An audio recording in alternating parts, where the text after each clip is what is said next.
Concevoir et fabriquer des drones pour aider les forces de défense et de sécurité. C'est le pari lancé par de jeunes ingénieurs burkinabés. À travers leur unité de conception, ils entendent utiliser leurs ressources et compétences pour lutter contre le terrorisme. Reportage, Fanny Noiro-Cabré. Depuis plusieurs semaines, ces ingénieurs burkinabés travaillent sans relâche à concevoir, réparer, assembler et programmer des drones sur place. Avec la crise sécuritaire que le pays traverse, les demandes sont nombreuses. Nous, on permet en fait de pouvoir assembler sur place. On fait les dimensionnements, on fait le diagnostic en fonction des cahiers de charges. Et maintenant, on achète les composants. Et maintenant, ce qu'on peut produire sur place, par exemple, ici avec les impressions 3D, on le fait.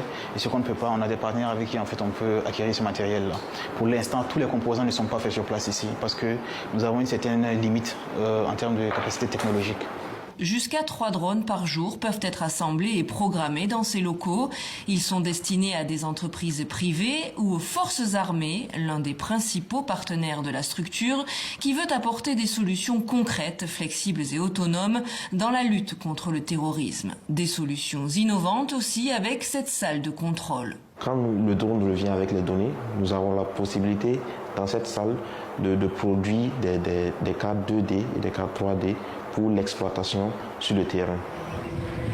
Et le dernier né, c'est ce drone baptisé Invictus, invincible en latin, un drone de largage. Son but, jeter des charges explosives depuis le ciel. Si les obus utilisés ici sont en plastique, ils ont la dimension et le poids des vrais afin de tester le drone dans des conditions réelles. C'est un drone qui porte des charges explosives. On va tester l'efficacité du largage et la précision donc de l'impact. Et ensuite, on va tester également l'aspect furtif du drone. C'est-à-dire qu'il faut qu'il puisse s'approcher de la cible sans que la cible puisse la détecter. Adapté aux températures élevées du Burkina Faso, sa portée d'action et son autonomie sont tenues secrètes. Un drone qui va contribuer à l'action de nos unités sur le terrain. Invictus pourrait être mis en service très prochainement auprès des forces armées burkinabées.